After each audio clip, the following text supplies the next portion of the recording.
تو اس پر وزیر اعظم عمران خان نے ریئیکٹ کرتے ہوئے 3 نکات اٹھائے اور ان کے جوابات مانگے۔ ان میں سے ایک نکتہ تو یہ تھا کہ جندال پاکستان کیا کرنے آیا تھا جب میاں نواز شریف کی حکومت تھی پاکستان میں، اور میں اس وقت جس چینل کے لیے کام کر رہا تھا میں نے یہ خبر بریک کی تھی۔ شروع میں شریف فیملی نے اس کو ڈینائی کیا تھا، لیکن بعد میں انہوں نے کہا کہ اصل میں جندال ایک ذاتی دورے پر پاکستان آئے ہیں، اور سب جانتے ہیں کہ جندال اس وقت نریندر مودی کے رائٹ ہینڈ کے طور پر کام کر رہے تھے۔ ان کو پھر مری لے جایا گیا بڑے پروٹوکول کے ساتھ، وہاں پر انہوں نے میاں نواز شریف اور ان کے اہل خانہ سے ملاقات کی۔ ایک تو پرائم منسٹر نے یہ سوال اٹھایا کہ اگر آپ کشمیر کاز سے سنسیئر تھے، آپ مجھے کہتے ہیں کہ میں نے کشمیر بیچ ڈالا، تو آپ بتائیں کہ جس بھارتی وزیر اعظم نے مقبوضہ کشمیر میں اتنی ایک ریاستی دہشت گردی کا نیٹ ورک بنایا اور ظلم و ستم کے وہاں ریکارڈ توڑے، اس کے رائٹ ہینڈ کو آپ نے بلا لیا مری میں، بڑے پروٹوکول دیے، تو کشمیر فروش کون ہوا؟ دوسرا نقطہ انہوں نے یہ اٹھایا کہ آج آپ یہ کہہ رہے ہیں کہ نریندر مودی کے ہاتھوں میں نے کشمیر بیچ دیا۔ آپ مجھے بتائیں کہ یہی نریندر مودی جس کے متعلق اب آپ الزامات لگا رہے ہیں مجھ پر، یہ نریندر مودی آپ کی خاندانی شادیوں میں کیا کرنے آیا تھا؟ یعنی نریندر مودی تو اس وقت بھی پرائم منسٹر تھا بھارت کا، اور اسی نے یہ سارا ایک ریاستی جبر کا جو سلسلہ ہے یہ عروج پر پہنچایا ہے۔ اسی نے مقبوضہ کشمیر میں یہ یک طرفہ جو اقدام کیا، اس کا خصوصی سٹیٹس تبدیل کیا، تو یہ آپ کی خاندانی شادیوں میں کیا کرنے آیا تھا؟ اب آپ ذرا بتائیں کہ کشمیر فروش آپ ہیں یا میں ہوں؟ پھر تیسرا نقطہ انہوں نے یہ اٹھایا کہ آپ نے، یعنی ان کا اشارہ میاں نواز شریف کی جانب تھا، آپ نے کھٹمنڈو میں ملاقات کی، ایک خفیہ ملاقات اس وقت نریندر مودی سے، اور بھارتی جو معروف صحافی ہیں برکا دت، انہوں نے اس ملاقات کا بھانڈا پھوڑا، اور انہوں نے کہا کہ ایک تو بس شیک ہینڈ جو کیمروں کے سامنے ہوا تھا، لیکن پردے کے پیچھے 1 گھنٹہ ملاقات ہوئی تھی ایک ہوٹل کے اندر سابق وزیر اعظم نواز شریف کی اور نریندر مودی کی، اور یہ ملاقات بھی لائن اپ کس نے کی تھی؟ اسی سجن جندال نے، جو بعد میں ٹریول کر کے اسپیشل پروٹوکول کے تحت آیا تھا پاکستان، اور وہ خود بھی ایک خفیہ طریقے سے اپنی شناخت چھپا کر کھٹمنڈو گیا تھا، اور 1 گھنٹے تک وہ ملاقات ہوتی رہی، جس کو بھارتی میڈیا سے بھی پہلے چھپایا گیا اور پاکستانی میڈیا کو تو اس کی بھنک ہی نہیں پڑنے دی گئی، یہاں تک کہ پاک فوج سے بھی اس ملاقات کو چھپایا گیا۔ یہ کوئی پرائم منسٹر عمران خان نے اپنے پاس سے یہ الزام نہیں لگایا۔ اگر ہمارے جو ناظرین ہیں وہ گوگل کر کے برکھا دت کی یہ کتاب بھی پڑھ لیں، ان کو ساری یہ پورا جو سیکونس ہے سمجھ آ جائے گا کہ کس طرح سے یہ خفیہ ملاقات پلان کی گئی تھی۔ اور پرائم منسٹر عمران خان نے کہا کہ ایک ایسا وزیر اعظم میاں نواز شریف ایک ایسے وزیر اعظم تھے جو اپنی فوج سے چھپا کر ایک دشمن ملک کے وزیر اعظم سے خفیہ ملاقاتیں کر رہے ہیں، اپنے میڈیا کو بھی نہیں بتا رہے، پھر اسی وزیر اعظم کا رائٹ ہینڈ پاکستان بھی آ رہا ہے۔ تو ان سوالوں کے جوابات مانگے پرائم منسٹر عمران خان نے اس جلسے میں، کیونکہ ان پر بار بار کشمیر فروشی کا ایک طنز کیا جا رہا تھا۔ اب ہونا تو یہ چاہیے کہ مریم نواز کی جانب سے یا شریف فیملی کی جانب سے اس کا ڈینائل آئے، وہ ڈینائل دیں کہ جندال پاکستان نہیں آئے تھے، اور اگر وہ آئے تھے تو کوئی ایسا آفیشیل وزٹ تھا جس کی تفصیلات اس وقت منظر عام پر نہیں لائی گئیں، آج تک منظر عام پر نہیں آئی، تو آج وہ منظر عام پر لے آئیں۔ آپ کو پتہ ہے کہ ایک بہت بڑے سٹیل ٹائکون ہے، شریف فیملی کا بھی سٹیل کا بہت بڑا بزنس رہا ہے، اب بھی ہے، تو اس حوالے سے اس وقت بھی اس ملاقات پر بڑے سوالات اٹھے تھے۔ پھر یہ ڈینائی کریں کہ برکا دت نے جو اپنی کتاب میں لکھا وہ جھوٹ لکھا تھا، کوئی ایسی ملاقات نہیں ہوئی، اس کو بھی ڈینائی کریں، بلکہ بھارت میں کیس کر دیں برکا دت پہ کہ آپ نے ہماری ریپیوٹ کو ڈیمیج کیا ہے، ایسی تو کوئی ملاقات نہیں ہوئی، لیکن اس کا بھی کوئی ڈینائل نہیں آیا۔ تو یہ آخر آپ جب انتخابی کیمپین کرتے ہیں تو اگر آپ پہ کوئی الزامات لگیں گے تو آپ ان کے جوابات بھی دیں گے۔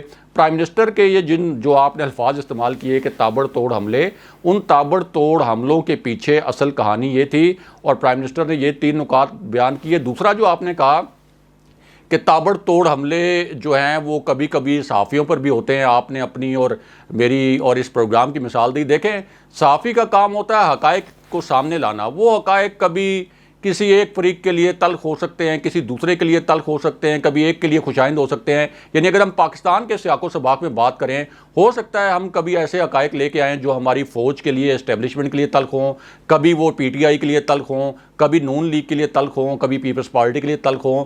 تو اس سے صحافیوں کو اس قسم کے تابڑ توڑ حملوں کی کوئی پرواہ نہیں ہونی چاہیے، بلکہ یہ تو ایک تمغہ ہوتا ہے، یہ تو اعزاز ہوتا ہے، یہ اعزاز ہوتا ہے کہ اس کا مطلب ہے کہ آپ حقائق لے کر آئے ہیں.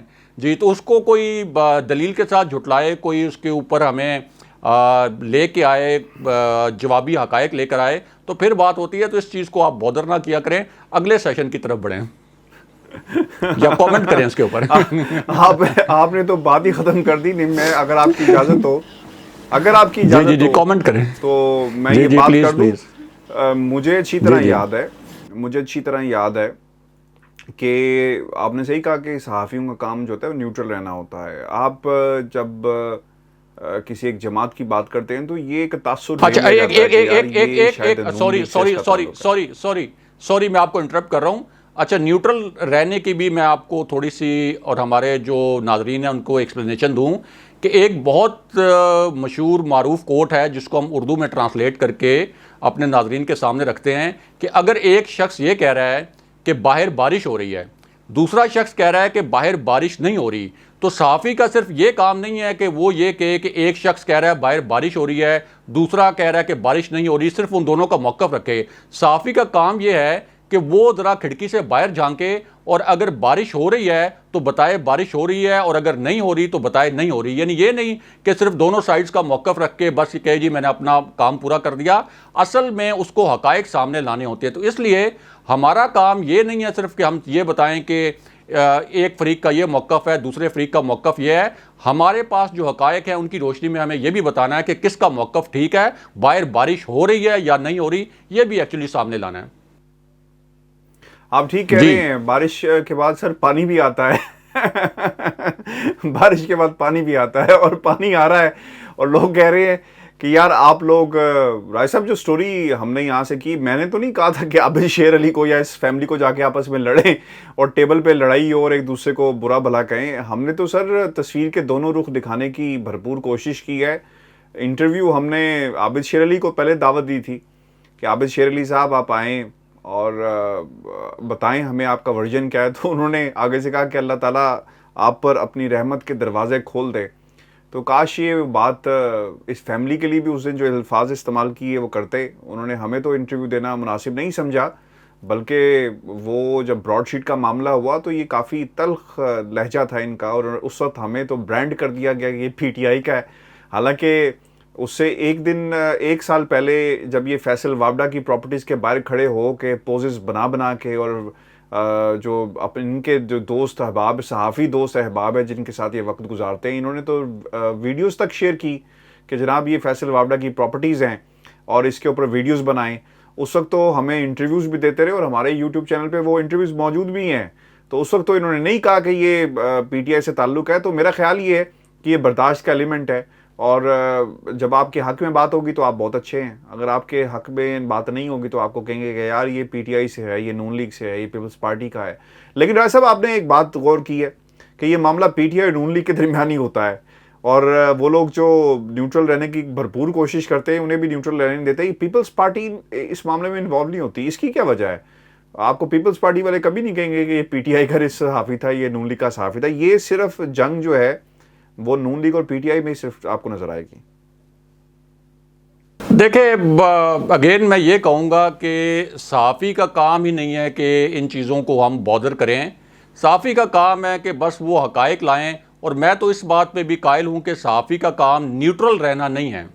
یہ نہیں ہو سکتا کہ صرف آپ دونوں کا موقف بیان کر دیں اور آپ کو پتہ ہو کہ کس کا موقف صحیح ہے کس کا غلط ہے، لیکن آپ صرف دونوں کا موقف بیان کر کے اپنی جان چھڑا دیں. صحافی کا کام وہی ہے. اور یہ کوئی جو کوٹ ہم نے اپنے ناظرین کے سامنے رکھا کہ بارش ہو رہی ہے یا نہیں ہو رہی، یہ بتانا ہے صحافی کا کام، تاکہ وہ اپنا، ورنہ تو کوئی عام شخص بھی یہ کہہ سکتا ہے کہ مسلم لیگ نون کا یہ موقف ہے, پی ٹی آئی کا یہ موقف ہے, یا پاکستان کا یہ موقف ہے, بھارت کا یہ موقف ہے, افغانستان کا یہ موقف ہے, گورنمنٹ کا افغان طالبان کا یہ موقف ہے.